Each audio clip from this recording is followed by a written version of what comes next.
Et nous reparlons de la récente sortie du secrétaire général de l'ONU qui a appelé le Polisario à ne pas perturber la circulation régulière des personnes et des biens au niveau de Guerguerat, à la frontière entre le Maroc et la Mauritanie. Pour en savoir un peu plus sur ce sujet, nous recevons via Skype depuis Rabat Driss Essaoui, analyste politique. Bonjour Driss Essaoui. Bonjour. Alors concrètement, quelles sont les actions du Polisario à Guerguerat que le secrétaire général de l'ONU pointe du doigt ? Vous savez, le Polisario, depuis un moment, à chaque fois qu'il voit qu'il y a des mouvements au niveau des Nations Unies, au niveau de l'intermédiation internationale sur ce dossier, il multiplie les gesticulations, il multiplie un certain nombre d'initiatives qui n'ont aucune valeur, sincèrement. Et ça, c'est le témoignage de toutes les personnalités, de toutes les institutions qui connaissent ce dossier, qui le suivent depuis très longtemps. Donc, aujourd'hui, ils empêchent les convois, les voitures, tout le mouvement de commerce qu'il y a entre le Maroc, la Mauritanie et le Sénégal, et ils essaient de les perturber afin de pousser la diplomatie marocaine à réagir, à agir de manière prompte par rapport à cela. Donc, je puis vous dire qu'au même moment de chaque année, nous avons ce genre de situation. Et d'ailleurs, le secrétaire général des Nations Unies a été très ferme en demandant au Polisario de ne pas perturber le mouvement et l'activité qu'il y a sur ce point-là. D'ailleurs, ça a été aussi le cas en ce qui concerne les rallyes qu'il y avait entre le Maroc, la Mauritanie et le Sénégal. Et le secrétaire général des Nations Unies a toujours appelé à plus de retenue. Pourquoi ? Parce que, tout simplement, le Maroc a fait une proposition concrète en ce qui concerne l'indépendance de cette région, mais contrôlée de la part des Marocains et de toutes les parties prenantes. Mais, me semble-t-il, le Polisario ne l'entend pas de cette oreille et ils sont en train de faire un certain nombre d'actions qui ne peuvent que, qu'enterrer tout espoir de paix dans cette région. Alors pourquoi le Polisario choisit ce moment précis pour encore surenrichir dans cette zone ? Vous savez, quand ils sont là, ils n'ont pas d'argument autre que celui de la perturbation et ils font en sorte que ce soit les Marocains ou les autres qui connaissent très bien, vous savez, le Maroc c'est un pays qui est connu, qui a une histoire et qui est très ferme dans ses positions. Ils essaient de le perturber de cette manière-là. Et il ne peut pas agir autrement qu'en bloquant le mouvement des populations, le mouvement du commerce, le mouvement de tout ce qui bouge sur cette frontière-là. Et le Polisario ne va pas renoncer de sitôt à ces subterfuges.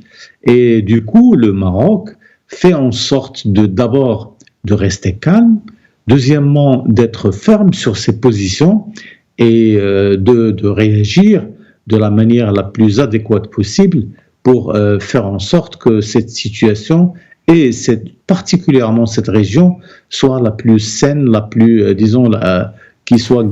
le puisse garantir la stabilité dans la région.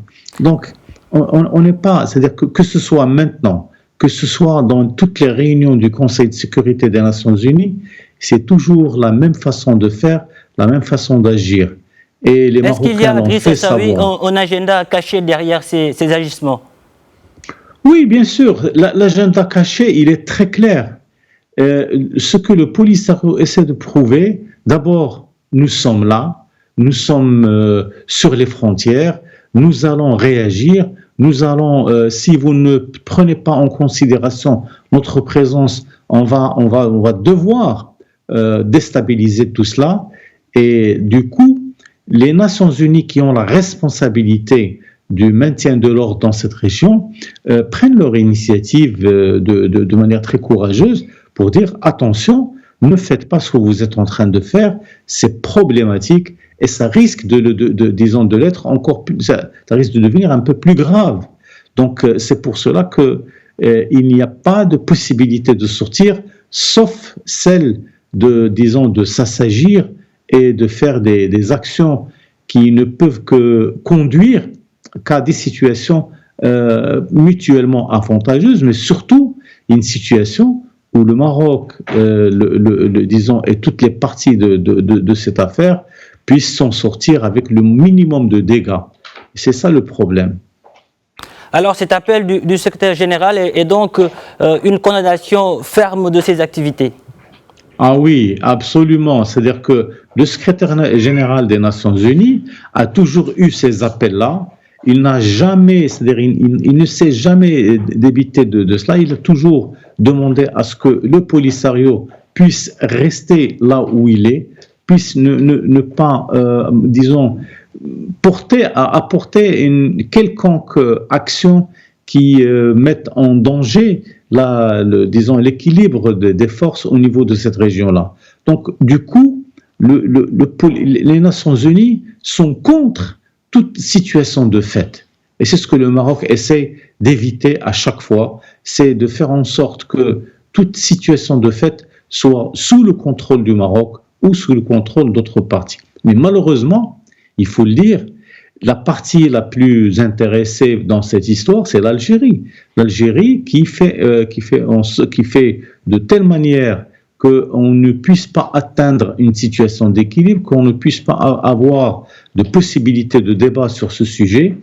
Pourquoi? Parce que les Algériens considèrent qu'ils n'ont pas d'intérêt particulier dans cette affaire et du coup, on reste bloqué par rapport à cela.